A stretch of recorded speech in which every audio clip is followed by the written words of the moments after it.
Et la personne se fait franc-maçon. Il donne des millions en franc-maçonnerie, des millions en rose-croix, tandis que la connaissance vraie se trouve chez lui, ici, là même, en Afrique.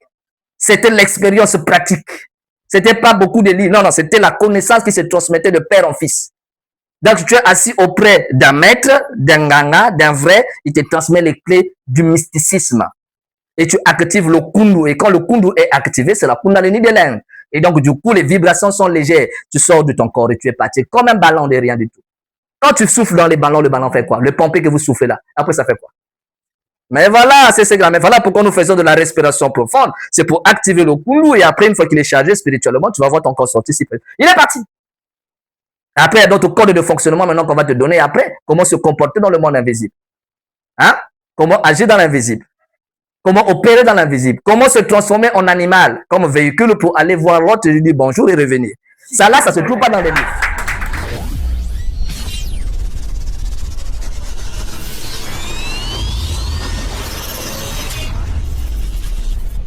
OGVS, ordre du groupe des veilleurs silencieux. Nous parlerons de la triade infernale.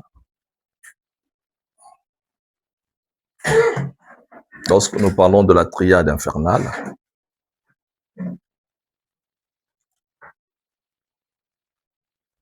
vers une civilisation solaire, nous voulons parler des 3 grands empires qui ont joué un rôle dans l'histoire de l'humanité et qui continuent encore à jouer ce rôle jusqu'aujourd'hui. Il est important que l'on puisse avoir des données historiques pour comprendre un tout petit peu le sens de notre combat spirituel. La spiritualité, ce n'est pas vraiment quelque chose que l'on devrait faire par enthousiasme. Si on fait de la spiritualité par enthousiasme, c'est qu'on ne se rend pas compte de quoi il s'agit réellement. Le problème spirituel est au cœur, je vais dire, du développement des peuples. C'est-à-dire que s'il n'y a pas de spiritualité, il n'y a pas de développement. Donc, vous ne pouvez pas parler de développement d'un peuple lorsqu'il n'y a pas de bases spirituelles. C'est impossible. Vous n'avez pas de miracles à faire.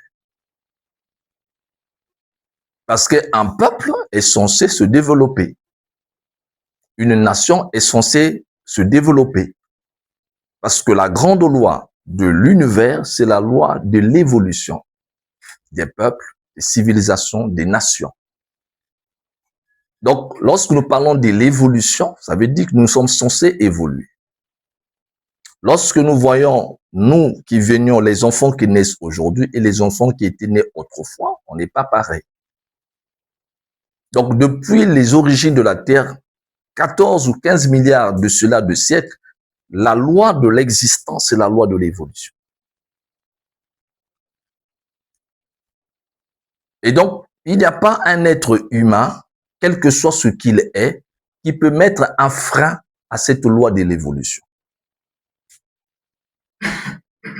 Parce que la loi de l'évolution a été décrétée dans un plan tellement élevé que ceux qui sont sur la terre ne peuvent pas saisir ça. C'est pour cette raison que, pour permettre aux humains d'évoluer, pour permettre aux humains d'avancer, on leur a donné ce qu'on appelle la spiritualité, qui est une tradition d'abord. Donc, les principes spirituels sont des principes universels. Les principes spirituels n'appartiennent pas à un peuple. Les principes spirituels sont des principes pour maintenir l'ordre universel. Parce que la terre est un être vivant. La terre peut tomber malade. La terre peut souffrir. Parce que c'est une entité vivante. Et comme toute entité vivante, elle peut subir.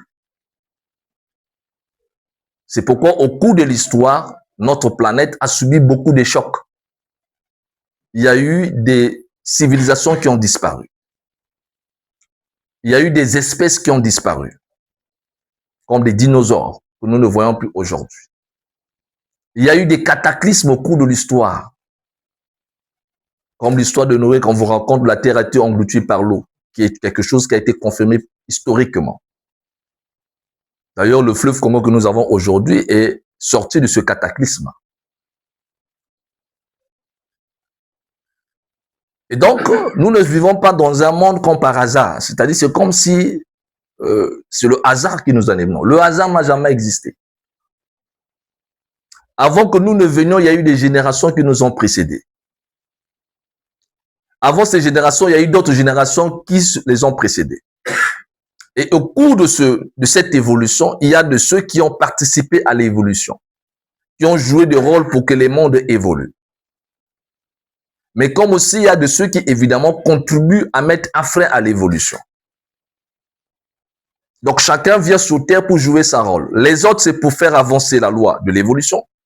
Les autres, c'est pour faire quoi? C'est pour empêcher à ce que les peuples évoluent. Et la confrontation se fait sur la planète Terre. C'est pourquoi, au cours de notre histoire, il y a eu 3 grands empires, je vais dire, qui ont marqué le destin de cette humanité. Et qui continuent encore à marquer notre destin. Ces 3 empires, il y a l'empire égyptien, en premier. Il y a l'empire romain. Et il y a l'empire Congo, qui en réalité n'est qu'une reproduction encore de l'empire égyptien. Et la guerre d'aujourd'hui à travers l'humanité, c'est une guerre de ces empires.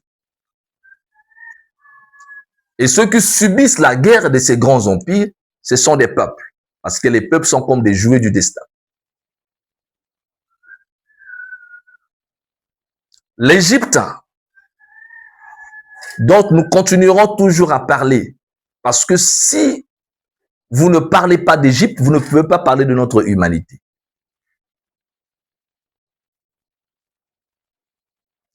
L'Égypte reconnue comme la première civilisation mondiale.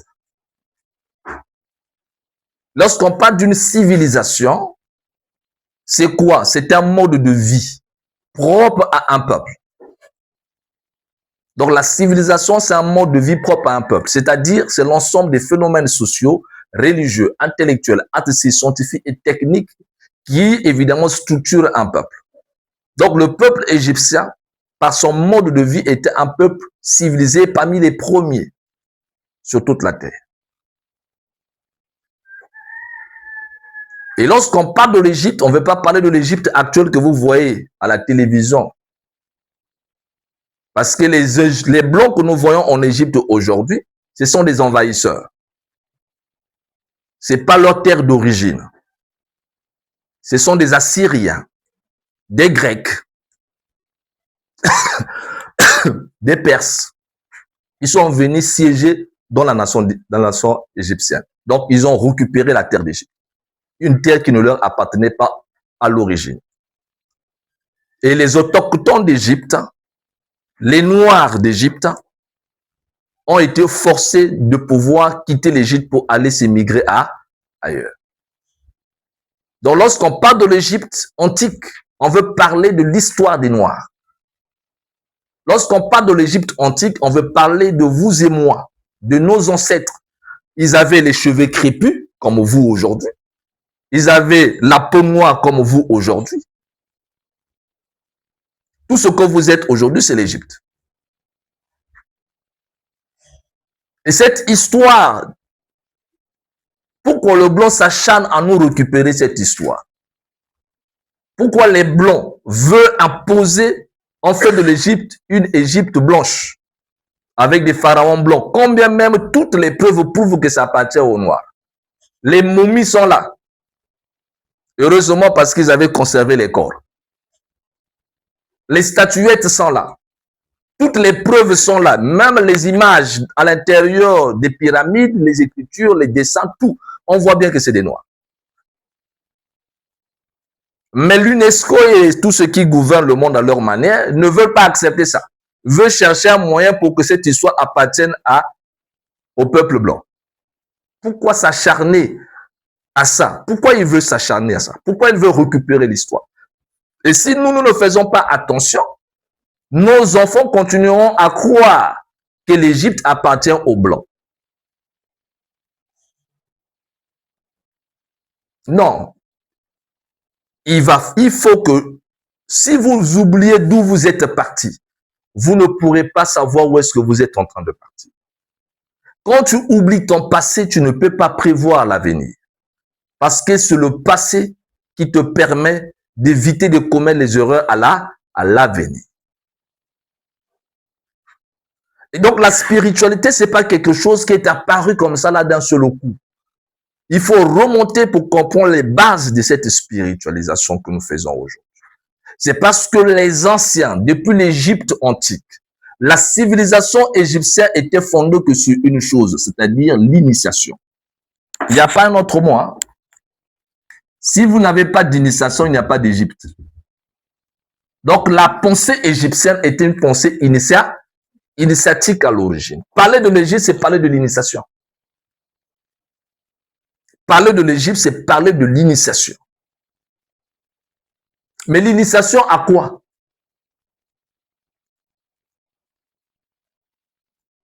Les Égyptiens, pour pouvoir éduquer le peuple, devraient le faire initier. Et dans l'histoire de l'Égypte, on te le divise en 3 grandes périodes. Donc 3000 ans avant notre ère, vous avez l'Égypte à 3 catégories qui va marquer son historiste. Il y a l'ancien empire égyptien. Là où on parle de la période de l'âge d'or de l'Égypte. À cette période de l'âge d'or de l'Égypte est prospère. L'Égypte ne connaît pas de guerres. L'Égypte ne connaît pas de maladies. Ils ont la maîtrise d'une science qui dépasse l'intelligence humaine. Ils ont la maîtrise d'une science qui leur permet de faire des exploits sur le plan manifesté. Dans cette période-là, on parle de l'âge d'or égyptien. C'est là où il y a ce qu'on appelle les constructions des pyramides. Mais les Égyptiens ne construisent pas les pyramides par le plaisir de les construire. La construction des pyramides obéit à des instructions venues de quelque part. Parce que les pyramides, ce sont des temples initiatiques. C'est pas parce qu'on veut construire une pyramide, non. C'est parce que c'est des temples initiatiques. Ça capte des énergies venues du monde cosmique et ça les fait descendre sur le plan manifesté. Voilà pourquoi lorsque vous avez une pyramide, il y a des expériences spirituelles, même des pyramides comme ça, cette forme-là.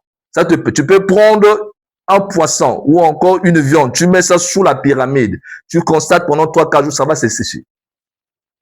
Ça se sèche, ça ne peut pas pourrir. Parce que rien que la forme de la pyramide, c'est déjà une forme étudiée, mystiquement et magiquement.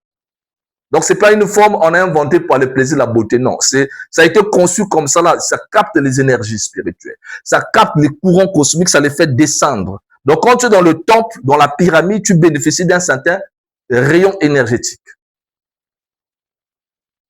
Donc, la pyramide, c'est tout un laboratoire de connaissances. Et les différentes chambres qui se trouvent dans les pyramides, ça dépend de quelle pyramide, mais tout ça, ce sont des initiations. Il y a des chambres à l'intérieur. Première chambre, deuxième chambre, troisième chambre, quatrième, jusqu'à la chambre du roi. Et c'est conformément à la pensée initiatique. Parce que la voie initiatique, c'est une voie qu'on aborde étape par étape jusqu'au degré supérieur. L'initiation, c'est pas comme à l'église, tu viens après, tu écoutes, tu rentres à la maison. Non. L'initiation, il y a des chambres secrètes. Et à chambre, on dit chambre secrète parce qu'à chacune de ces chambres, tu vas passer des épreuves. On va tester tes capacités initiatiques avant de te transmettre certains secrets, certaines clés. Et au fur et à mesure que tu montes en grade, tu reçois des informations qui vont te permettre de régner sur le plan manifesté, de commander à la nature. Et c'est cette science que maîtrisaient les Égyptiens. Et il fallait préserver cette science. C'est la science initiatique. Et le pharaon, qui était censé gouverner le peuple d'Égypte, c'est quelqu'un qui devrait obligatoirement être un initié. C'est-à-dire qu'on ne peut pas accepter qu'il y ait à la tête de la nation quelqu'un qui n'a pas été initié au mystère. Les petits mystères d'Isis, les mystères d'Osiris et les mystères d'Horus. Il doit être initié au mystère. Parce que dans cette initiation, il va comprendre beaucoup de choses. On va lui transmettre ce qu'on appelle le mythe égyptien. Dans le mythe égyptien, c'est le mythe d'Isis et d'Osiris. Ce mythe permet de comprendre comment le chaos règne dans le monde. Et j'ai plusieurs fois parlé de ce mythe d'Osiris. Comment est-ce qu'à l'origine, Osiris régnait sur la terre d'Égypte? Isis a régné sur la terre d'Égypte et l'Égypte était prospère. Mais après, il y a eu ce qu'on appelle la jalousie de Seth qui a voulu prendre la place de qui? D'Osiris. Seth a voulu régner à la place d'Osiris, comme toujours. Sur ce qu'on appelle la haine, la jalousie. Et qu'est-ce qu'il va faire? Il va faire un complot pour tuer son propre frère afin de prendre le pouvoir. Mais quand il va prendre le pouvoir, Seth, est-ce que Seth est initié au mystère? Non. Seth ne connaît pas l'initiation. Seth, c'est un barbare de la famille qui n'a pas reçu le mandat de pouvoir gouverner, mais qui par jalousie veut être là aussi. Et qu'est-ce qui va arriver? Quand il va arriver à la tête du peuple égyptien, il ne connaît pas les codes de fonctionnement spirituel, il ne sait pas comment est-ce que les choses fonctionnent. Pour lui, il pense que gouverner, c'est taper les gens avec la chicotte. S'il pense que gouverner, c'est insulter les gens. Mais il ne sait pas que la gouvernance dans la tradition égyptienne est liée au monde invisible. Ce sont les ancêtres, les gardiens du mystère, les maîtres ascensionnés, les bases, donc les êtres de lumière, c'est eux qui te donnent les orientations, comment tu vas faire pour pouvoir gérer le peuple. Et le clergé, qu'on appelle les prêtres qui entourent le roi, sont là comme des devins pour te conseiller quand tu as des difficultés. Donc le roi ne peut pas être seul. Lui-même c'est un initié, mais il est aussi entouré encore d'autres initiés. C'est ça qui va faire en sorte que vous ne pouvez pas séparer la politique de la spiritualité en Égypte antique. C'est que la spiritualité et la politique, c'est ça qui permettait à ce que la société soit prospère. Le social, la vie sociale des peuples dépend que de deux outils. Pour que le peuple soit bien, il faut qu'il y ait deux choses, la politique et la spiritualité. Quand les deux-là ne s'entendent pas, ne sont plus en harmonie, le peuple ne peut que souffrir et mourir de faim. Donc, lorsque Seth arrive au pouvoir dans l'ancien empire, quand il arrive au pouvoir dans la mythologie égyptienne, Seth amène le chaos en Égypte, c'est-à-dire il détruit l'ordre cosmique. Là où il y a l'ordre, si vous détruisez l'ordre, il va régner à la place de l'ordre quoi? Le désordre. Pourquoi il va régner le désordre? Parce que vous ne maîtrisez pas ce qu'on appelle la géométrie sacrée. La croix, c'est-à-dire l'horizontale, et le vertical est cassé. Parce qu'on a le principe vertical qui est l'actif et on a le principe horizontal qui est le passif. C'est comme l'homme et la femme. L'union de deux produit la famille. Donc, il y a un principe d'abord le vertical qui est là, la connexion avec ceux qui sont en haut, où vous recevez l'intelligence et la sagesse qui vous permet de faire quoi? D'agir vers le bas. C'est la croix. Il y a l'horizontal qui est le social, le bien-être, la santé. Mais la force de l'horizontal dépend de quoi? Mais de l'axe vertical. Si l'axe vertical n'est pas là, l'horizontal ne peut rien faire. Donc, cet axe vertical, c'est la spiritualité. L'énergie spirituelle permet à celui qui gouverne de gouverner avec quoi? Avec sagesse, avec amour et avec pouvoir. C'est ça la pensée égyptienne. C'est la triunité égyptienne. C'est les Makukuma, Tatuma, Lamba, Congo. Depuis l'Égypte, le triangle. Voilà pourquoi vous avez le triangle. Le triangle d'en haut et vous avez le triangle d'en bas. Ce qui va donner le sceau de Salomon, l'étoile de David, qu'on a récupéré dans la pensée égyptienne. Pourquoi il faut qu'il y ait le triangle du ciel et le triangle de la terre? Et que les deux triangles doivent être comment? Doivent être unis. Parce que tu ne peux pas séparer la matière avec l'esprit. Là où il y a la matière, il faut qu'il y ait l'esprit. La matière ne peut pas exister sans l'esprit. Les corps que nous avons ne peuvent pas être animés s'il n'y a pas l'esprit. Donc, la société aussi dans son ensemble, qui est un aspect matériel, dépend d'abord de la puissance de l'esprit.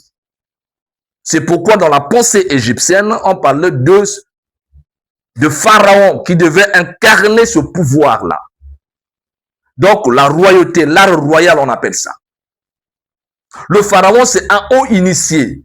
Il a traversé toutes les initiations, il a la maîtrise de ses lois cosmiques. Donc, il sait exactement qu'est-ce qu'il faut faire pour empêcher à ce que le chaos s'installe. Mais lorsque on va enlever, détruire Osiris, on va récupérer, Seth va prendre le pouvoir. Seth, c'est la symbolique de la négativité. C'est le symbole de Satan dans les écrits hébraïques. Donc, Satan qui vient que pour faire quoi? Pour dérober, égorger et détruire. C'est la mission de Seth. Et c'est exactement ce que fait Seth. Et quand Seth est au pouvoir, le peuple se met à souffrir, à mourir de faim, parce que plus rien n'est respecté. C'est pourquoi Isis, qui est la femme d'Osiris, se dit non, il va falloir que nous puissions ressusciter Osiris pour que Osiris revienne encore au pouvoir. Parce que si Osiris ne revient pas au pouvoir, le peuple ne pourra jamais connaître le bonheur. Il faut bien m'écouter. C'est pourquoi, après le passage de l'Ancien Empire, l'Égypte va connaître plusieurs périodes de division et de séparation, jusqu'à ce que les clergés vont se battre encore pour reconstituer encore l'unité. Parce que tant que les trois là, leur sagesse, l'amour et le pouvoir ne fonctionnent pas ensemble, les divisions vont régner à travers le peuple. C'est pourquoi les prêtres, les initiés se battent pour pouvoir reconstituer et restaurer l'Empire. En restaurant l'Empire, l'Ancien Empire, nous rentrons dans ce qu'on appelle le Moyen Empire. Dans le Moyen Empire, ils ont réussi à encore reconstituer les choses, c'est-à-dire à rassembler la tradition primordiale, à rassembler les trois piliers de la pensée initiatique, c'est-à-dire l'amour, la sagesse et le pouvoir associés pour encore aider le peuple. Nous sommes ici dans ce qu'on appelle le Moyen Empire.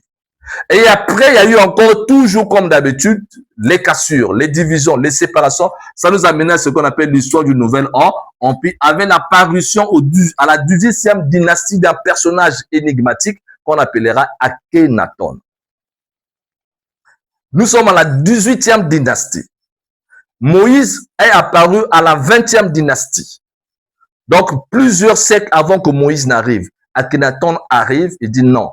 Il faut encore restaurer. Tant que nous n'allons pas restaurer la tradition primordiale, ça sera toujours difficile. En ce moment-là, avec sa force, il impose ce qu'on appelle le monothéisme égyptien.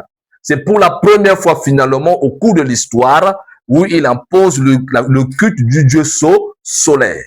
Que Dieu est un. Il n'y a pas plusieurs divinités à gauche et à droite. Il n'y a qu'un seul Dieu. Évidemment, ça c'est la pensée initiatique. Parce que pour le peuple qui n'est pas initié, il croit à plusieurs divinités. Divinité de l'eau, divinité de la terre, il y a comme le polythéisme. Mais quand tu fais initier, tu pars du polythéisme vers le monothéisme. Or, c'est une information qui n'est pas donnée à la masse, mais réservée qu'à des initiés. Mais Akhenaton va s'arranger de telle sorte qu'il prend la pensée initiatique, il impose ça à la population pour dire, désormais, je vais plus voir encore les gens prier d'autres dieux que le Dieu à l'image du soleil. Donc, Dieu a pour symbole le soleil. C'est Akhenaton qui va mettre en place leur première religion monothéisme du monde. En fait, c'était pas vraiment une religion, mais c'est lui qui va instaurer ce qu'on appelle des écoles, l'école initiatique. Les écoles qui ont gardé les formes jusqu'à aujourd'hui. Et c'est à partir de lui que les enseignements ésotériques vont se répandre. Et la pensée ici égyptienne est toujours tournée autour du soleil parce que la tradition égyptienne est une tradition d'abord solaire. C'est une civilisation solaire. Parce que le soleil, c'est ça qui exprime tout ça. Le soleil, c'est la source de toute vie. Donc, l'initié doit avoir pour modèle quoi? Le soleil. Qui brille pour tout le monde. Le soleil ne fait pas de distinction. Si on veut voir la justice, c'est avec le soleil. Le soleil ne choisit pas les gens sur qui il doit faire briller sa lumière. Il donne sa lumière aux justes et aux bons. Donc, c'est le symbole. Toutes les vertus d'un initié se trouvent dans le soleil. L'amour, la justice, tout ça se trouve dans le soleil. La force, la détermination, la persévérance, tout se trouve dans le soleil. Donc, voilà pourquoi dans les initiations solaires, on apprenait l'initié à imiter le soleil, à vivre avec le soleil, à prendre l'exemple sur le soleil, à puiser sa force dans le soleil. C'est le secret du soleil. Et pourquoi la tradition égyptienne était une tradition solaire.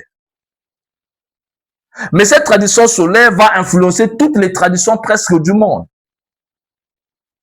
Voilà pourquoi à la 20e dynastie, lorsque va arriver les Moïse par rapport à l'histoire de la Bible, mais Moïse va s'imprégner simplement de la pensée d'Akhenaton qu'il va transmettre au niveau des Israélites.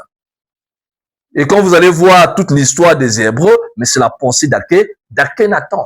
Il n'y a pas quelque chose que vous allez changer là-dessus.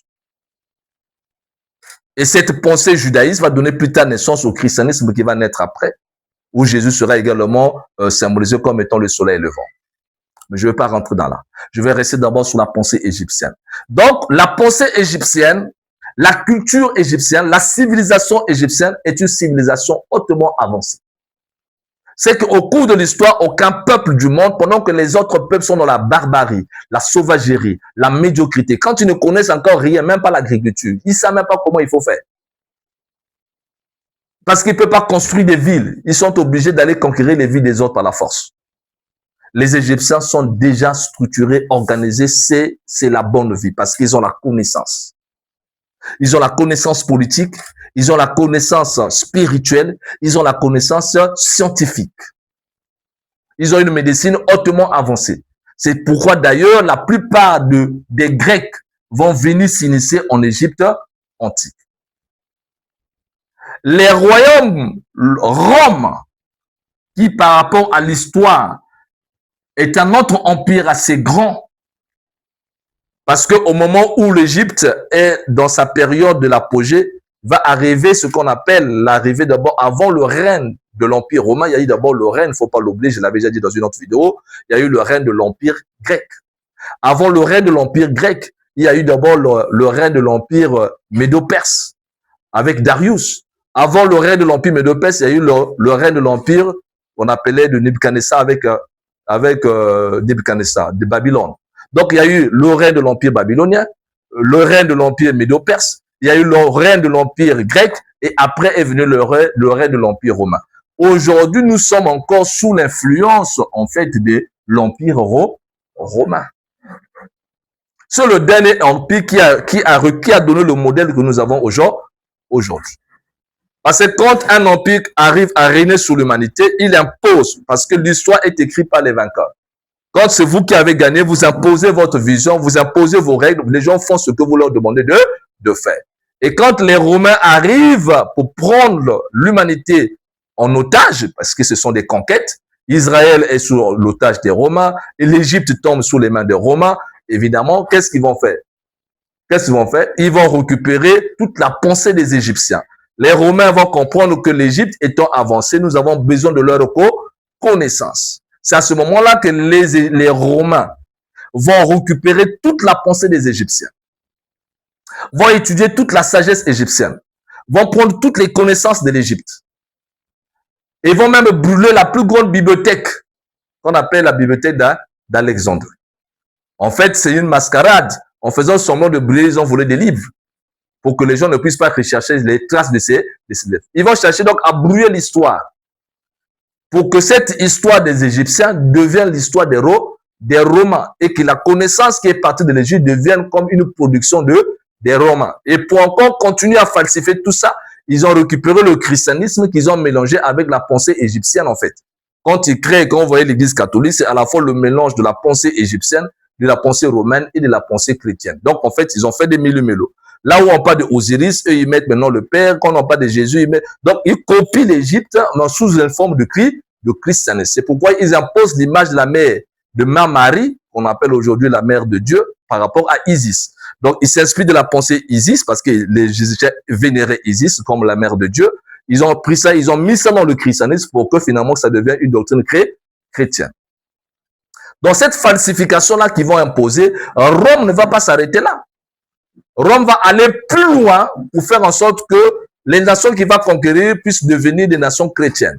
Mais un christianisme, je le dis encore, fabriqué par Rome, qui n'a rien à voir avec les véritables enseignements. Et Rome fait ça pourquoi? Il faut savoir pourquoi. Parce que les Romains ne sont pas des initiés. Ils ne sont pas là pour aider les peuples. Ils ne sont pas là pour sauver des vies. Ils sont là pour conquérir les peuples parce qu'ils veulent devenir, ce sont des dominateurs. Et la loi qu'ils vont utiliser pour conquérir, c'est quoi? Mais c'est la force. Donc, un Romain, c'est pas quelqu'un qui va te parler de l'amour. C'est quelqu'un qui te parle, la conquête par la force, par la ruse. Donc, s'il arrive que tu es faible, il te détruit, il te tue, il te brûle. Et ils sont terribles en termes de violence. Une armée redoutable. Quand vous avez affaire à des Romains, c'est une armée redoutable. Et c'est pour cette raison que lorsque va arriver Constantin Ier, il va dire, au lieu qu'on puisse conquérir les gens par la force, on a une possibilité de les conquérir autrement. Il va s'inspirer donc de l'histoire de Jésus. Il dit, oh, mais comment fait-tu que ce monsieur, lui seul, a réussi à convertir les gens? Les gens le suivaient, il n'avait même pas une armée. C'est qu'il avait un pouvoir extraordinaire. Est-ce que nous, on ne peut pas utiliser la même idéologie?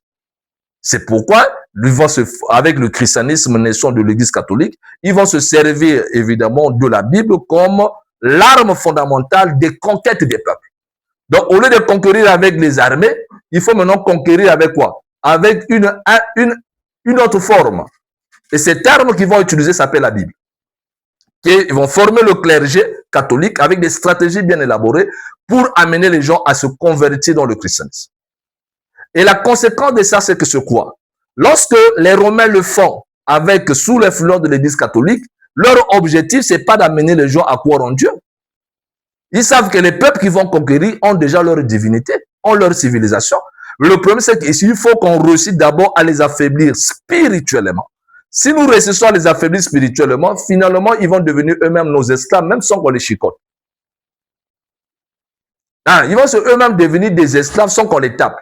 Parce que si on a déjà conquis leur spiritualité, le reste devient une messe à faire. Et quand les Égyptiens, qui avaient été pourchassés de l'Égypte, vont aller s'émigrer pour aller fonder ce qu'on appelle le royaume au Congo, avec Nimi Alokemi, quand ils vont constituer ce grand royaume au Congo, qu'on appelle le Congo Djantotila, ils sont pour eux là-bas en paix. Ils ont laissé l'Égypte, les autres ont continué leur histoire à leur manière. Ils ont leur laissé les pyramides, ils ont laissé tout. C'est devenu une affaire des Blancs. Les Assyriens sont rentrés, les Grecs sont rentrés, les Romains sont rentrés, il y a eu des mélanges, des enfants sont nés. Donc la terre d'Égypte est devenue une terre blanche. Et ils ont récupéré les éléments de l'histoire qu'ils ont amenés là-bas pour étudier dans leur musée passé par là. Mais ils étaient à la recherche. Le problème, c'est que comme ils n'ont pas été directement initiés, il y a des informations qui leur manquent. Ils ont les données de l'histoire. Ils savent que ce peuple-là ont pratiqué les sciences mystiques, les sciences ésotériques, des trucs compliqués. Ils ont déjà reçu quelques données. Mais ils n'ont pas la totalité de ce savoir. Il y a des éléments qui manquent dans ce savoir. Il faut que nous puissions tout avoir. Et qu'est-ce qu'ils vont faire? Il faut encore aller les pourchasser, ceux qui se sont pour eux réfugiés dans la forêt. Parce que l'Afrique, en cette époque, c'est une forêt. Il n'y a que des arbres. Il n'y a que des arbres. Et dans cela, les royaumes Congo, ceux qui vont aller bâtir les Nukami, tout, ils vont constituer leur royaume tranquillement. Il y aura tout un système politique bien organisé. C'est un des royaumes les plus structurés et les plus organisés de l'humanité. C'est un grand empire, le royaume Congo. On ne peut pas comparer le royaume Congo avec les empires romains et tout le reste. La force de ces empires romains, ce n'est que la brutalité et la force, c'est tout. Mais sinon, en réalité, quand vous voyez la population meurt de faim. La population souffre. C'est l'armée qui règne avec le peuple et avec ses clergés qui sont bien. Mais le peuple, lui, il est comment? Et ce qui se passe là-bas, ça n'a pas changé jusqu'à aujourd'hui. Quand tu viens dans le royaume au Congo, Congo Djantotila, le Congo du roi, mais la nourriture, dans notre civilisation, dans notre mode de civilisation égyptienne, quelqu'un ne peut pas mourir de faim dans la société. Dans la pensée des Africains, des Congos, et depuis l'Égypte entière, c'est la même pensée. Tu ne peux pas séparer la pensée des Congos avec la pensée égyptienne. Tu ne peux pas séparer la pensée égyptienne avec la pensée initiatique. Donc, l'initié ne peut pas accepter de voir son frère mourir de faim. C'est que ça n'est pas un initié. Celui qui a été initié dans les hautes sciences, voir l'autre mourir de faim, ce n'est pas de l'initié, il n'a pas été initié. Un initié qui s'est réalisé ne pourra jamais voir quelqu'un mourir de faim. Que quelqu'un souffre à ses côtés et lui, il est en train de regarder et même en train de rire. Comme aujourd'hui. Quelqu'un est en train de mourir dans la rue, les gens regardent et ils rient. Ils prennent des images, ils font des selfies. L'autre est en souffrance, en train de se battre avec la vie. Vous assistez, vous regardez. Personne ne prend l'initiative, mais il faut qu'on l'aide. Non, non. Non, non, non. Mais ça, c'est le comportement du blanc. Ça là, ça n'a rien à voir avec nos ancêtres. Parce que nous avons été civilisés avant. Et quand on dit civilisation, ça veut dire nous sommes éduqués spirituellement. C'est ça la civilisation. Qui est différent de l'instruction. Tu peux être instruit, tu es allé à l'école, tu sais lire, écrire, faire des mathématiques, mais il te reste à savoir si tu es éduqué spirituellement. L'éducation spirituelle se transmet à travers l'initiation. Et l'initiation te permet de comprendre le rapport qu'il y a entre l'être humain, l'univers et toi. Ça veut dire que lorsque l'autre souffre, c'est toi qui souffres. Parce que tu as été initié, tu connais comment le cosmos fonctionne.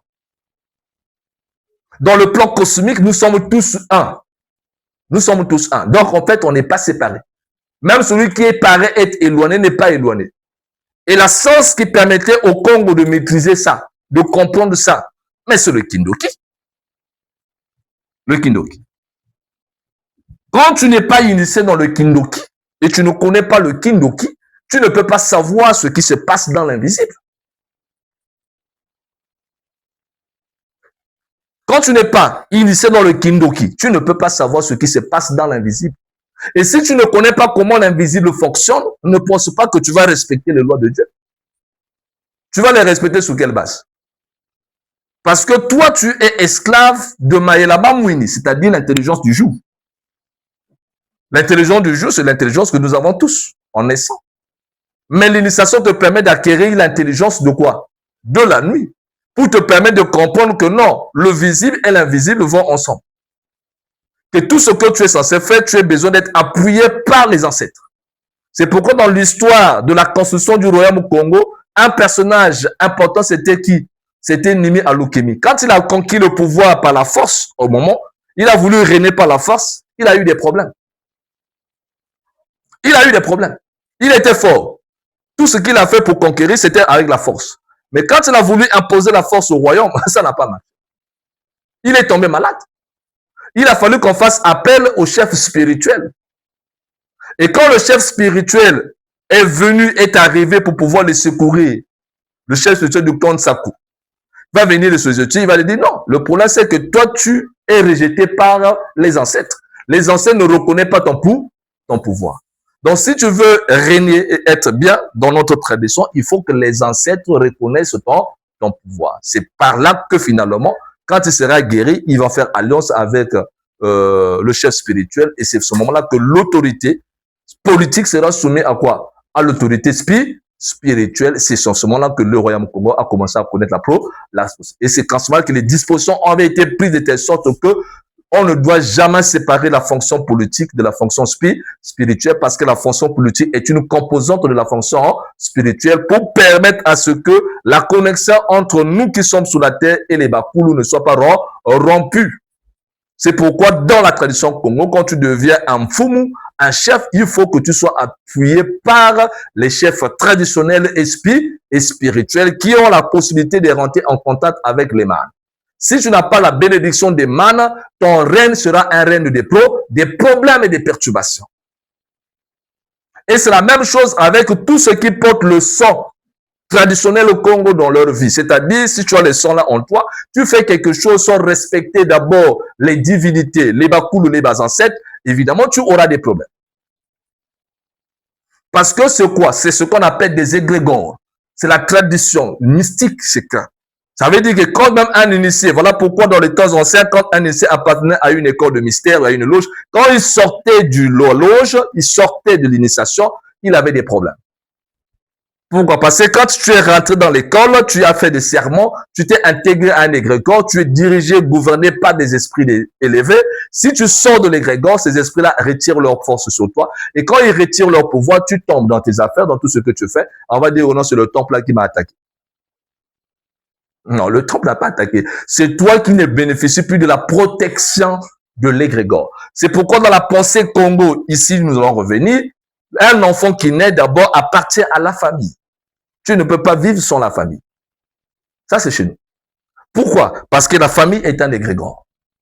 Tu ne peux pas, la famille lui-même dépend du clan. Le clan aussi, c'est un autre égrégore. Le clan lui-même va dépendre de la tribu. La tribu aussi, c'est encore un égrégore. La tribu lui-même dépend de la nation. La nation encore, c'est un égrégore. La nation elle-même dépend du continent. Le continent aussi est un égrégore. Et donc, il faut respecter ce schéma. Maintenant, si ce schéma, il est complètement cassé, eh ben, en phénomène, il n'y a plus de famille. Et s'il n'y a plus de famille, il n'y a plus de clan. S'il n'y a plus de clan, il n'y a plus de tribus. S'il n'y a plus de tribus, il n'y a plus de nations. Et c'est quoi? Ça rentre, c'est le chaos qui s'installe. C'est le chaos. Et quand le chaos s'installe, c'est la souffrance, la médiocrité, l'idiotie, tout ce que vous voyez aujourd'hui. Et ça, c'était un plan élaboré par Rome, qui savait la spiritualité des Africains, qui savaient, qui avaient compris qu'eux, ils ont quelque chose. Nous allons les convertir au christianisme pour récupérer les derniers éléments de leur connaissance. Et après, on va faire quoi? On va mettre le chaos. La chute du royaume Congo, de l'Empire Congo, a commencé avec la conversion du roi dans le christianisme. C'est quand le roi s'est converti dans le christianisme et il a pris le nom de Diao Ier, c'est fini. Et il a demandé à tous ceux qui étaient avec lui de faire quoi? De devenir chrétiens. C'est à ce moment-là que les ancêtres, les Makukunyungu, les maîtres ascensionnés qui sont des gardiens du mystère vont faire quoi? Puisqu'il y a notre égrégore qui vient de rentrer, et ils vont faire quoi? Mais vous les avez chassés. Et quand vous les chassez comme ça, là, qu'est-ce qu'ils vont vous laisser après? C'est ce qu'on appelle le ndoko, la malédiction. Et quand la malédiction s'installe, ben vous subissez. Et quand le christianisme rentre, ben le peuple Congo est séparé, la malédiction est rentrée, la faim est rentrée, la misère est rentrée, les difficultés sont rentrées. Tandis qu'on avait promis au roi que vous aurez le royaume des cieux. On lui a promis le paradis et lui, il s'est converti. Ils oubliaient que Manza Congo, là, la vie de lui-même, c'était même le vrai paradis.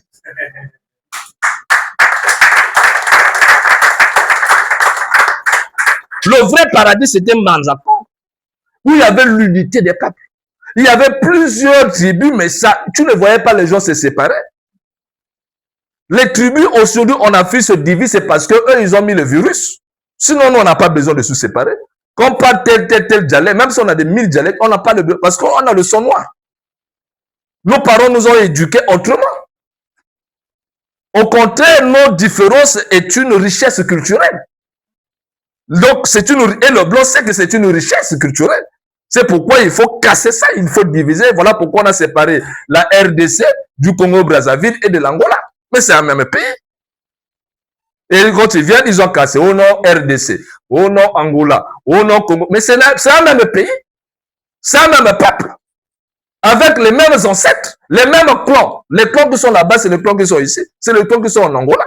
Donc quand tu fais du mal à quelqu'un qui est de la RDC, tu es en train de faire du mal à ta propre famille. Sans te rendre compte, tu insultes un Angolais, mais tu insultes ton propre frère, c'est même ta maman. Mais comme tu es ignorant à l'école, tu as tout compris, on a tout faussé. Tu as oublié que ce sont tes origines. Nous sommes partis tous de Congo, d'Antotila, pour se retrouver ici. C'est le même peuple. C'est le même peuple.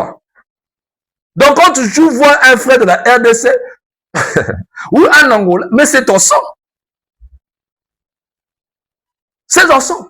Et c'est une tradition que les ancêtres avaient laissée.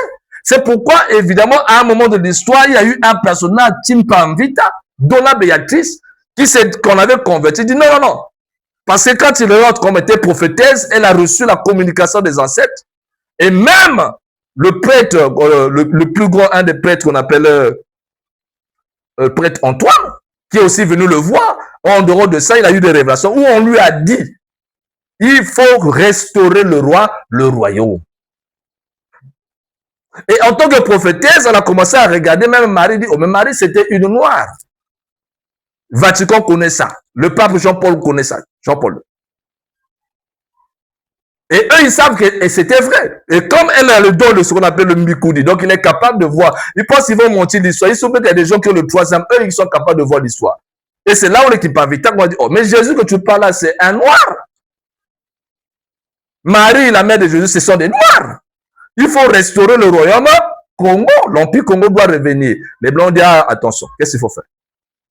On le tue. Et l'église, les prêtres, le roi et le brûle vivant avec l'enfant. Non. Et une femme, une petite fille encore, même pas 30 ans d'âge, vous la prenez, vous la brûlez vivant. Vous êtes des prêtres de Dieu, de l'église.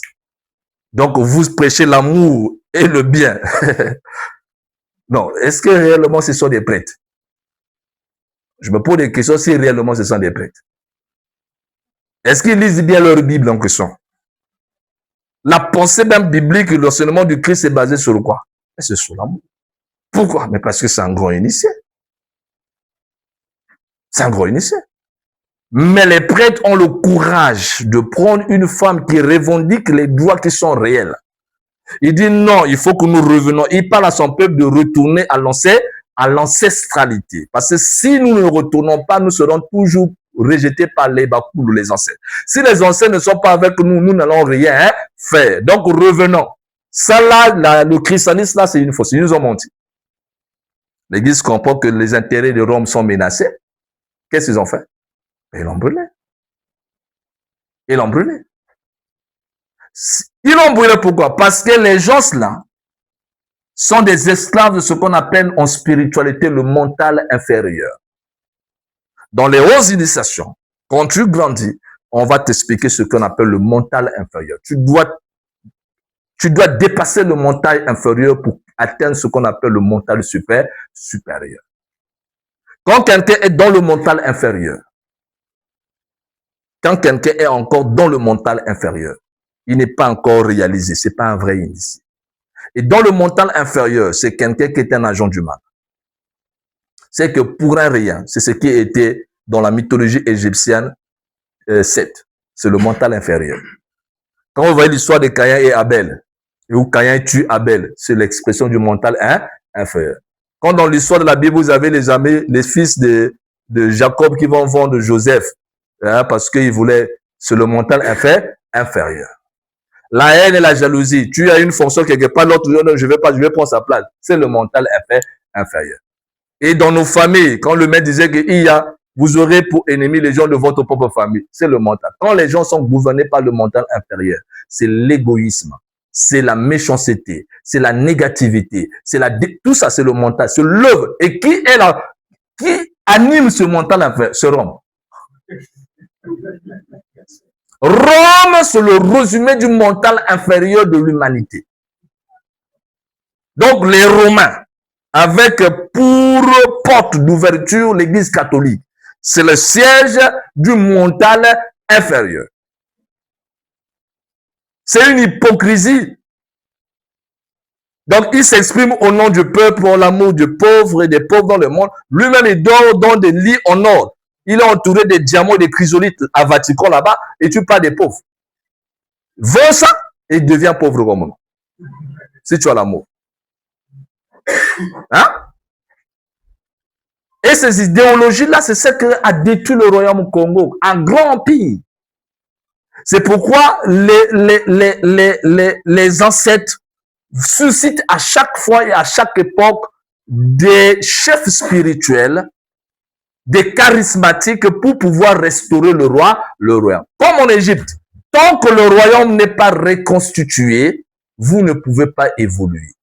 Les sources et les bases de votre évolution dépendent de votre spiritualité. Il n'y a pas d'évolution sans spiritualité. Rome n'a pas besoin de faire de la spiritualité pour évoluer. Parce que lui, il fait une paille spiritualité. Eux, ils appliquent ce qu'on appelle la violence et la force. Ce sont des voleurs.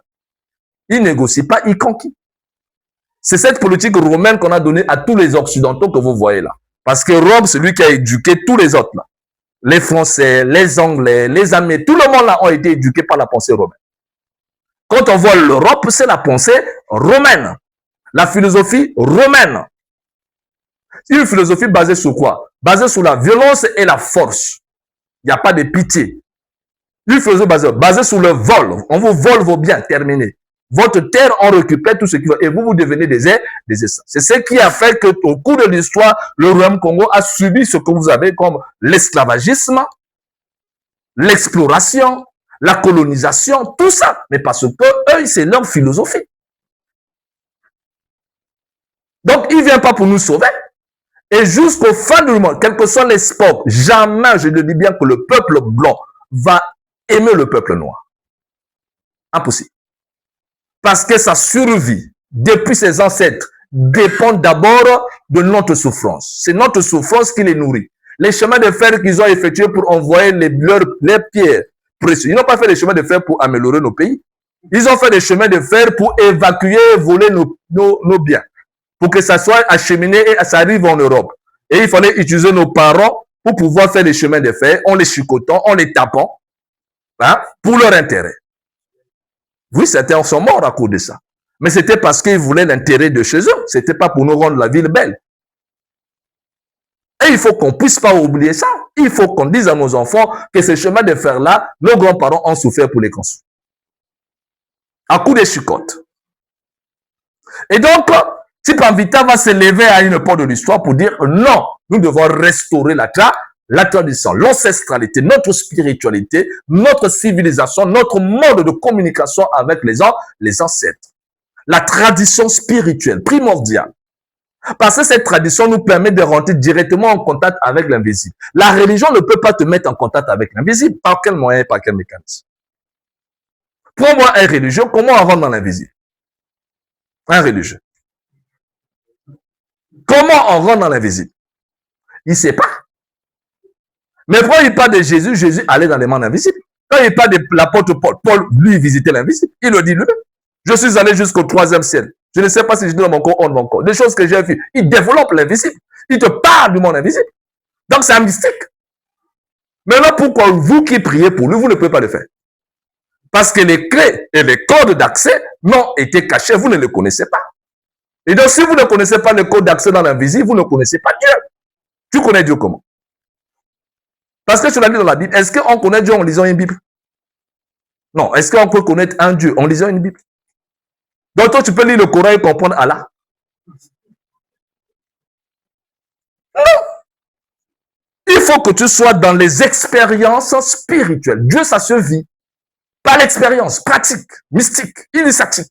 Papa, tu es rentré, tu rentres, tu vois un être. Si c'est un démon, c'est un démon. Là, c'est un génie, ça, c'est un ancêtre. Tu vois et vous communiquez, il te donne les informations, tu reviens. Tu reviens. Le maître lui-même rentre en contact quand il va se prier. Il papa, Élie apparaît, Moïse apparaît. Et les apôtres regardent, il y a Moïse. C'est ce qu'on appelle la magie évocatoire. Il fait apparaître en esprit. Ça, c'est la spiritualité de Jésus. Mais c'est l'ancestralité égyptienne. C'est la capacité du mage. Parce qu'un mage, c'est quelqu'un qui est capable de faire apparaître un esprit. Et Moïse, qui sont ses ancêtres, les Bakoulou de Jésus, lui donne les informations. Parce que ce sont ses ancêtres. Et toi, est-ce que tu es capable de rentrer en contact avec un de tes ancêtres qui est parti? Tu ne sauras pas le faire. Et si on te dit qu'il apparaît, tu vas dire que c'est un démon. Donc, on nous a, je ne sais pas dans quel système on a mis le peuple Congo, les peuples noirs. On nous transmettait ces fausses informations, on nous a coupé de notre cordon ombilical. Parce qu'un enfant est toujours lié à maman par un cordon. Ou sur le plan spirituel aussi, nous avons des cordons spirituels qui nous fait relier à nos ancêtres, à ceux qui ont porté le même sang que nous, eux, le même combat que nous. C'est pourquoi après Tipamvita va apparaître un personnage, Simon Kimbangu, en 1921. Kimbangu également, sous la révélation, va recevoir un messager qui va venir voir sa maman. Ah oui, parce que c'est un messager qui est apparu à sa mère. Il dit, je vais voir l'enfant. Et quand il va voir l'enfant, il a béni l'enfant. Et quand il donne la formule de bénédiction, quand le Seigneur reçoit la formule de bénédiction, initié déjà, il a compris dans quelle dimension c'est tout, parce que c'est ça l'initiation. Quand tu te fais initier, si tu montes un degré, quand tu sens que tu atteins le niveau où les vibrations deviennent fortes, les maîtres descendent. C'est pas toi qui se lève un matin, je commence la mission spirituelle. Ou dans ta maison, il faut que je commence à aider. On va te tuer, tu vas mourir. Tu ne pourras pas. Une mission spirituelle, ça ne s'improduit pas dans la maison parce que tu as faim.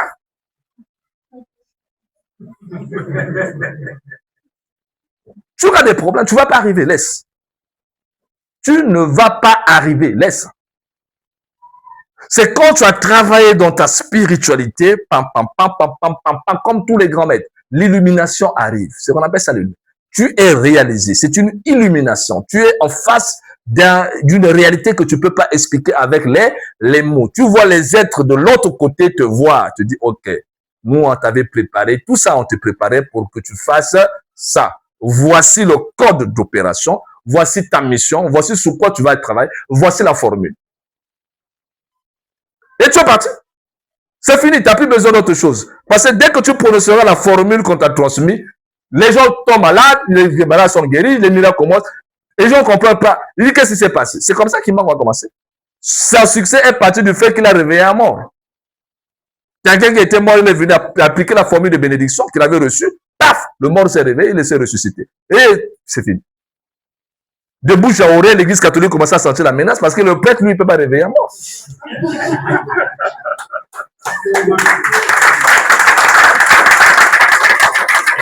Le père, non. Non, le père, c'est un hypocrite.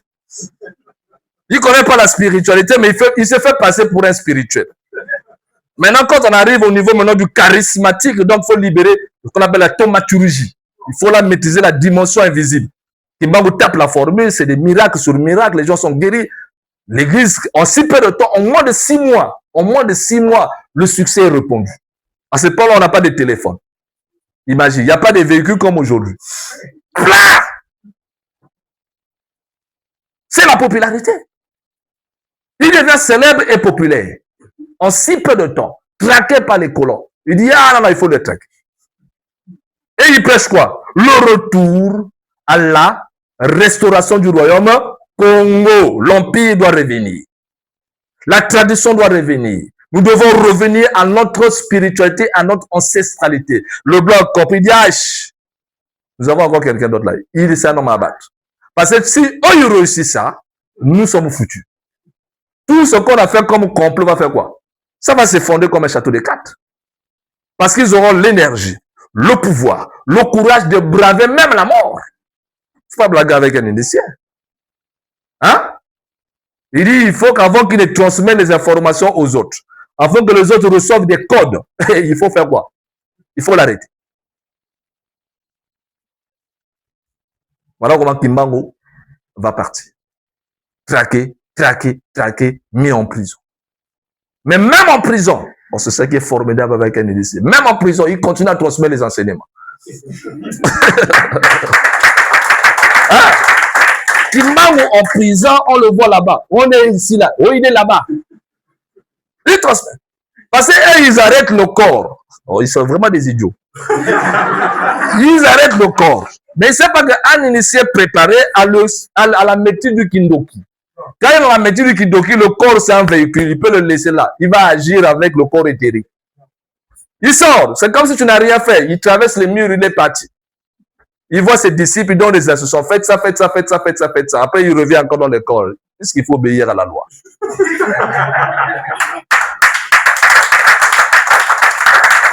C'est la dimension. Le Tumwa, le Kingunza, c'est le vrai Ngunza, pas le Ngunza fabriqué que je vois aujourd'hui.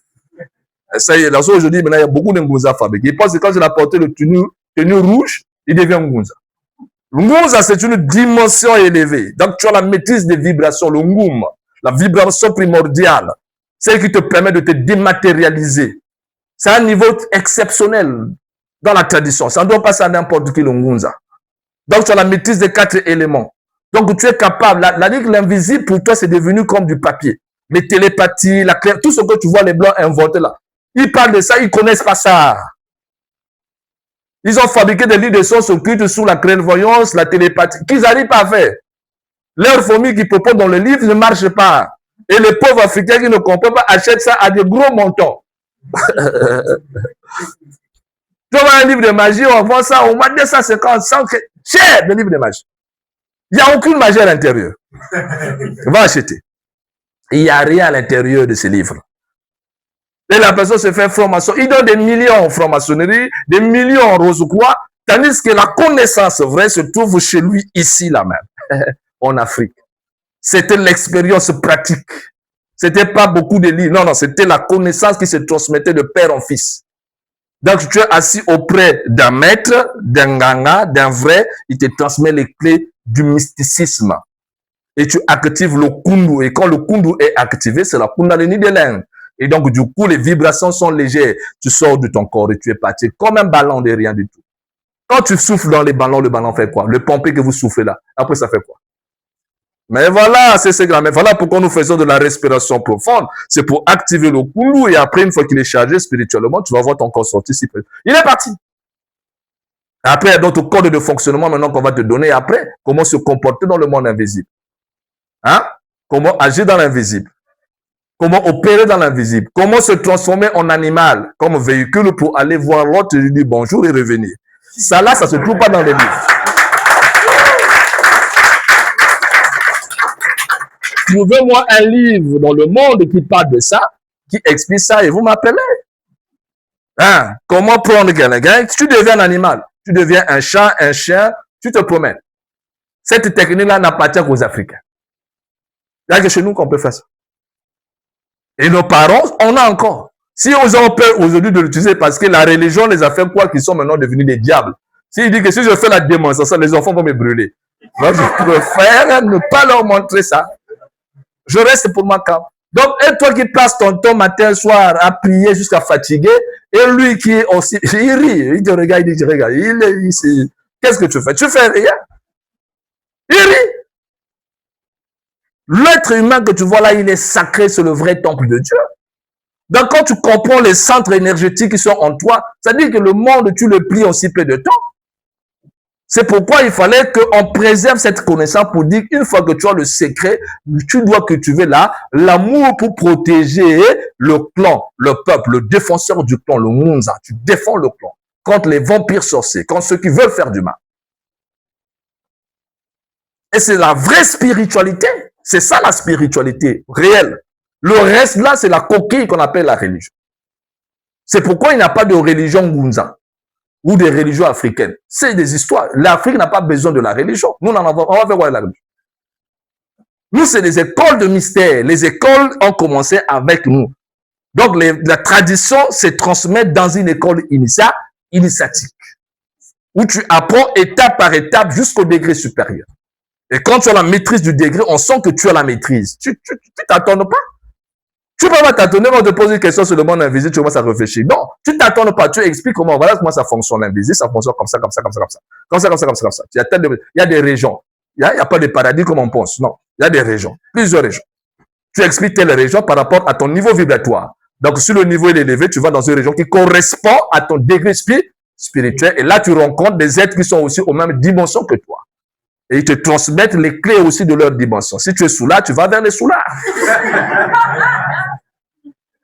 C'est ça l'invisible. Tu es soulard, dès que tu sors hors du corps, la première partie où tu vas aller, c'est vers les soulards. Tu vas voir les soulards. Ce que tu vois là, c'est ce que tu es. C'est comme ça l'invisible. L'invisible correspond à ce que tu es. Donc si tu as l'habitude de tuer les gens, tu es un criminel, dès que tu quittes le corps là, tu vas vers les criminels. Tu vois encore des vrais koulouna avec toi. Et là, tu commences à dire, non, c'est ce qui te correspond. Et quand tu es lumineux, tu es dans la lumière, tu es dans l'amour, tu vas vers les êtres de lumière qui te reçoivent. Donc, ça va dépendre de ta dimension. Comment tu as travaillé ta spiritualité. Voilà pourquoi dans la voie initiatique, on ne force pas quelqu'un, on n'impose pas quelqu'un parce que quelqu'un reçoit ce qu'il est par rapport à ses capacités et ses compétences. Il y a ceux qui sont au CP2, au CE1, au CE2, au fur et à mesure, à l'université. Chacun est dans sa dimension. Et c'est à toi de faire le travail pour atteindre le niveau, afin de pouvoir faire briller le soleil qui est à l'intérieur de toi. Et c'est ce qu'on nous a volé. Et Kimbangu est parti, André Matsua est venu ici chez nous, c'est le même combat. Et après, il y a eu un Joseph Kazavumbo en RDC qui a voulu encore ramener l'authenticité. Le pauvre s'est embrouillé aussi avec les intrigues politiques. Mais la pensée Congo là ne peut pas. C'est qu'un Congo ne peut pas vivre sans le retour. Alors, c'est que c'est le souvenir de la terre promise chez nous. C'est que tu peux pas enlever ça. C'est difficile. Ah, nos vieux sont morts avec ça. D'ailleurs, ils disent, quand est-ce qu'il y aura la restauration du royaume? Quand est-ce que nous allons revenir encore au royaume? C'est comme l'Égypte antique que nous rêvons aujourd'hui. L'Égypte. L'Égypte de pharaonique. Que les Blancs ont récupéré. C'est eux maintenant qui commencent à venir à chaque fois faire des tourismes là-bas comme ils ont les moyens. Ils viennent prendre des photos dans nos temples. Nos temples sacrés sont devenus un lieu de tourisme. Mais c'est le sacré, là-bas, on ne rentrait pas pour venir faire des rentrées des touristes. On rentrait là-bas comme on rentre dans un temple saint. On ne sait pas rentrer là-bas pour venir prendre les photos, les amis. Mais comme ils n'ont pas ils n'ont plus le sacré, et ça leur dit quelque chose. Donc moi, je vais aller prendre quelqu'un, lui amener dans mon sanctuaire privé pour venir prendre les photos. Chez Maître Anaïe. Là où sont logés mes esprits, donc toi, tu rentres sur moi pour venir prendre les photos, quoi. Mais quelqu'un qui fait ça, c'est parce qu'il ne connaît pas le respect de la pensée spirituelle. On montre là que c'est un vrai profane. Oui. Les temples sont devenus des lieux de tourisme. Où on envoie des archéologues, des chercheurs qui viennent casser les tombes, récupérer, je ne sais pas quoi, saccager les sacres. Pour la recherche, je ne sais pas de quel quoi, qu'est-ce que je ne sais pas quelle recherche. Toujours l'amour d'argent. Et après Kazavumbu va venir, voilà pourquoi il avait créé ce qu'on appelle l'association Abaku. Cette association qui était même soutenue par Fulba Yulu ici. Et c'est l'histoire. Et vous comprenez que c'est la même histoire qui repère. Après, il y a eu un personnage encore très fort qu'il ne faut pas oublier. C'est Mobutu Sese Seko, qui a réclamé le retour à l'authenticité. C'était une vraie vision. Je ne tiens pas compte des fautes qu'il a commises. Mais je parle de la vision qu'il avait animée. Cette vision, c'était une vraie vision. Le retour à l'authenticité. J'ai pris une phrase de lui. Il ne faut pas nourrir nos bébés avec les aliments importés. Les meilleurs aliments sont des nourritures traditionnelles comme les chenilles et les feuilles vertes. Ça, c'est Mobutu. L'Occident industrialisé est promis à la décadence et à la ruine. Ah, c'est Mobutu. Mais il avait dit la vérité. Il avait dit la vérité. C'est là que Mobutu va imposer les noms Congo, les noms africains. Parce que le blanc nous a changé des noms. Il a mis les noms de Joseph, des noms de Eric, des noms de Monsieur Robert. Partout on a des noms français. Oh, Monsieur François. Et nous aussi, on a accepté, nos enfants s'appellent maintenant des François, des Eric, des Robert, des Pascal. C'est malheureux. C'est malheureux. Des gens que nous ne connaissons même pas. C'est pas si c'était des voleurs, des bandits. Tu prends le nom, tu donnes à l'enfant. Mais le nom a un pouvoir mystique incroyable parce que le nom influence le destin de la personne. Quand tu donnes le nom à une personne, mais ils sont pas bêtes. Ils connaissent. Ils savent ce qu'ils étaient en train de faire. Donc, quand tu donnes le nom à l'enfant, tu lui donnes, c'est son destin qui est lié avec son nom. Moi, on m'a donné Lewis, qui est le nom du Spencer Lewis, fondateur de la mort, Rose-Croix à mort. Impérateur de la Rose-Croix. Le nom là m'a influencé. Eh oui. Donc, on ne donne pas le nom dans le plaisir de donner. Et nous, on nous a donné des noms comme ça. Et jusqu'à aujourd'hui, ça continue. Et c'est soutenu par nos administrateurs. Et quand tu dis, viens donner un nom de chez toi, on dit non, c'est un vilain nom. Tu donnes le nom de, choisissez un bon nom. Donc les bons noms, ce sont les noms des blancs. Les noms, ce sont des mauvais noms. Tu avais raison. Il dit, désormais, reprenez vos noms. Et lui-même, il commence avec Mobutu, Seko, Ouagazabengo, tout là. Voilà. Un vrai Africain. Un vrai Africain. Et l'Afrique d'aujourd'hui devrait, je dis l'Afrique d'aujourd'hui, nous devrions nous battre pour retrouver nos noms. Non. On n'est pas obligé d'être esclave à vie. Nous avons la possibilité de dire non. Il fut un temps, on a accepté vos théories. Maintenant, nous voulons que vous donniez la liberté à nous de choisir nos propres noms africains. Je vais donner à mon enfant un nom africain. Mabiala Manganga, Tata Machua, Tata Kimbangu. Ouais, un nom africain. Si je donne à mon enfant le nom de Maman Kimpambita, c'est bien. Parce que la fille, l'enfant se avoir l'incarnation. Dans ce nom, ils peuvent se lier à l'esprit de Kimpambita. Si je donne à l'enfant Kimbangu, celui qui fait des miracles, mais forcément, ça va influencer le destin de l'enfant. Et nos parents, quand ils donnaient des noms, comme ils étaient des initiés, chaque nom qu'ils donnaient avait une signification réelle. Et quand tu demandes à papa, pourquoi tu m'as donné ce nom, il dit, je l'ai donné parce que. Le blanc, lui, pour donner le nom, il doit avoir les calendriers. Choisis dans les calendriers le nom qui va lui plaire. Non, nous, on ne doit pas les noms comme ça. Et ce sont des habitudes que eux nous ont apportées et nous aussi, on a récupéré. On ne donne pas le nom par le plaisir de donner, on le donne par rapport à une signification spirituelle. Parce que quand tu vois l'histoire, comment tu as pu, comment c'est l'incarnation de cet enfant, il sera qui demain? Le bébé qui est en tes mains sera qui demain? Toi, la mère, tu te poses les questions. Toi, le père, tu te poses les questions. Qui sera cet enfant demain? C'est à base de ça que tu trouveras l'inspiration. Je veux que mon enfant devienne Kimpambita. Je veux que mon enfant devienne Matua. Je veux que mon enfant devienne Anaël. Hein? Moussakanda.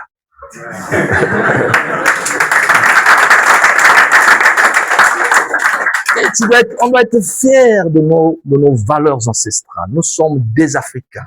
Nos ancêtres ont porté des noms africains. Nous ne pouvons pas nier notre identité. Et il dit, les meilleurs aliments, ce sont les aliments importés. Il faut plutôt arrêter de nourrir nos enfants avec des aliments importés. C'est ce que nous faisons. Les boîtes sardines, les cornets bœufs, les quoi là. Mais vous êtes en train de détruire les enfants. Qui t'a dit que l'enfant doit prendre du cornet bœuf pour être en bonne santé? Hein? Fais-lui manger ce que les papas mangeaient. Nos parents mangeaient que nature. Ils étaient dans le bio. Ils étaient dans le bio, le naturel. Aujourd'hui, le naturel est devenu cher chez nous-mêmes. Manger bio chez nous, c'est manger cher. Tu vois la stratégie? Ils apportent des pourritures, ils nous envoient. Ils récupèrent ce qui est de nous, ils vont chez eux. Et eux, ils sont tranquilles, ils mangent tranquillement et bien. Et ils envoient les pourritures. Et ça devient cher pour manger nos propres nourritures locales. Les fruits, ça coûte maintenant cher. Il faut avoir un budget. Donc, les enfants seront privés des bonnes nourritures pour finir à manger que des cuisses de poulet, les côtes, je ne sais pas, des brasas. S'il y en a aussi de l'Angola, je ne sais pas s'il y a Brazzaville, on fabrique des côtes quelque part.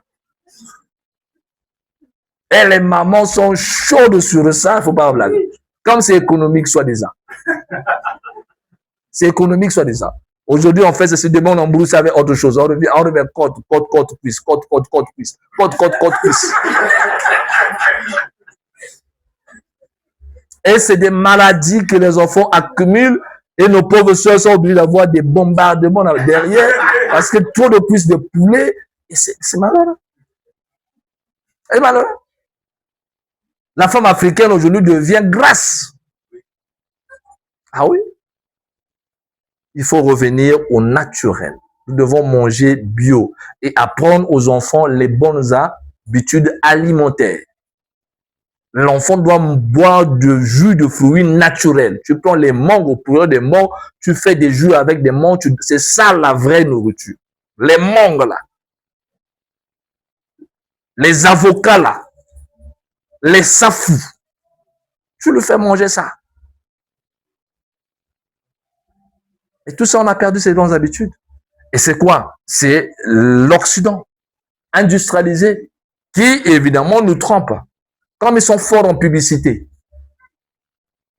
Quand ils fabriquent un produit qui est un poison, mais ils l'embellissent avec le bon image pour dire que c'est bon pour la santé.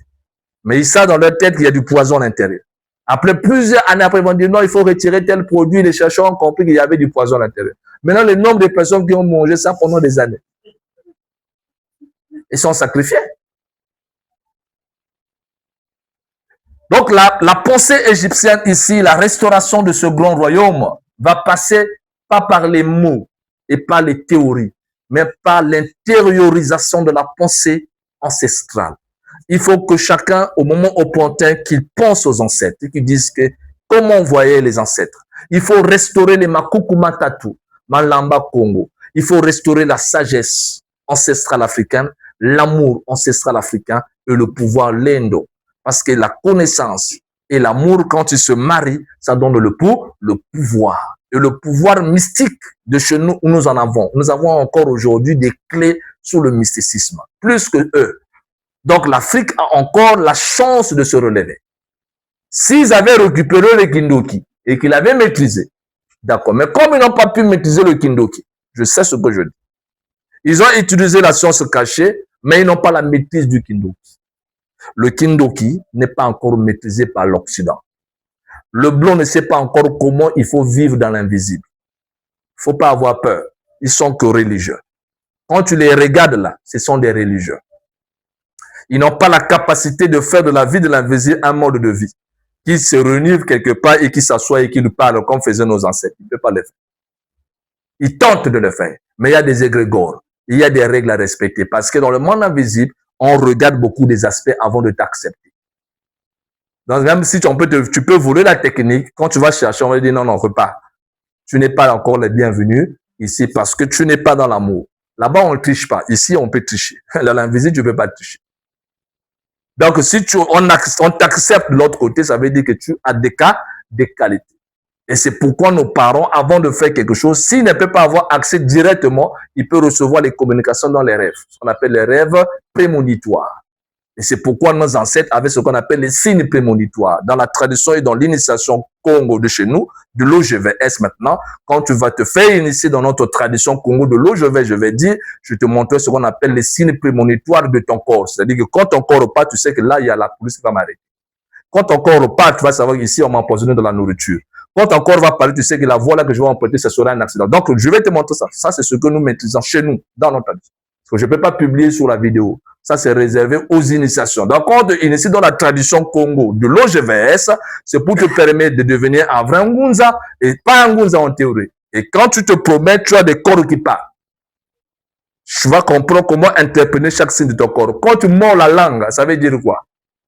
Là, j'ai mangé la langue. Ça veut dire quoi? Donc là, il faut être maintenant quelqu'un qui s'y connaît. Maintenant, quand tu n'es pas initié, tu mords la langue, tu ne comprends pas. L'information veut dire quoi? Parce que la connexion, c'est ça l'initiation. Et après, quand tu vas subir, tu dis, oh, mais on n'est pas averti. Mais tu étais déjà averti, mais c'est toi qui ne connaissais pas. Nos parents fonctionnaient comme ça. Ils n'avaient pas besoin d'autre chose. Ils fonctionnaient avec des signes. Ils pouvaient lire et comprendre les signes. Dès qu'il va là, ici, il voit, il fait un accident, paf, il sait. Il va, il a oublié quelque chose à la maison, il sait. Pourquoi en voulant sortir, il a oublié quelque chose? Ça veut dire quelque chose. Tu vas revenir ou tu vas partir? Tu reviens là, on va t'arrêter. Hein? Quand tu vas sortir, je vais sortir. Quand tu vas sortir, tu vas sortir. Hein? On repart là. Parce que quand tu repars là, tu ne sais pas qu'est-ce qui va arriver. Bientôt, il y aura la bagarre avec madame.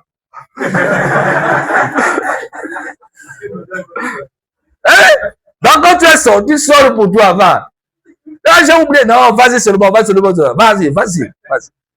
L'univers sait pourquoi il a voulu que tu pars à cet instant-là parce qu'il y a quelque chose.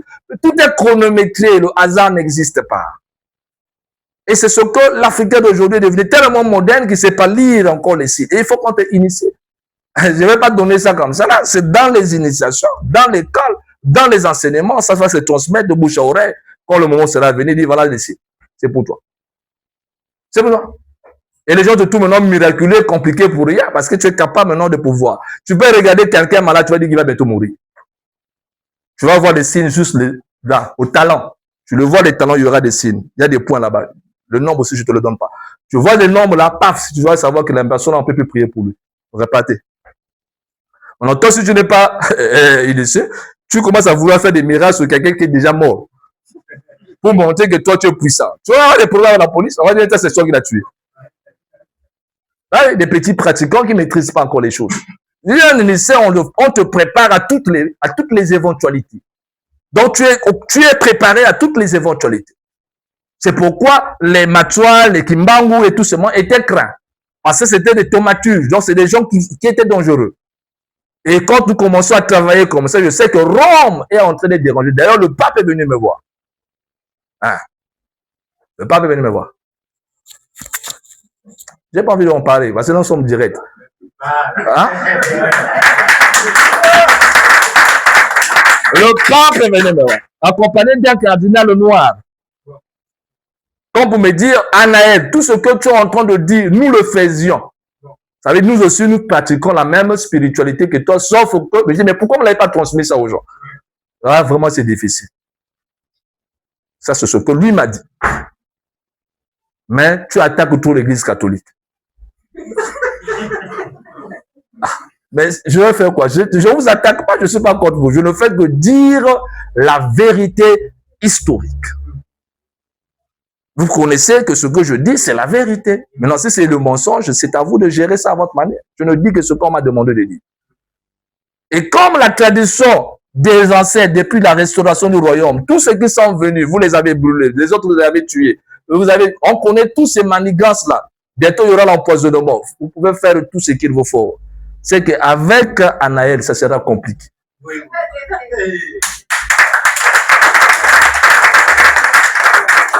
Ça sera compliqué. Je vous demande de ne même pas essayer. qu'on continue à faire notre spiritualité comme on a l'habitude de le faire. Chacun dans sa spiritualité. Les vôtres sur le christianisme catholique, la mienne, c'est la magie, la science, le kindoki, maïe la mampipa. Je m'arrête par là.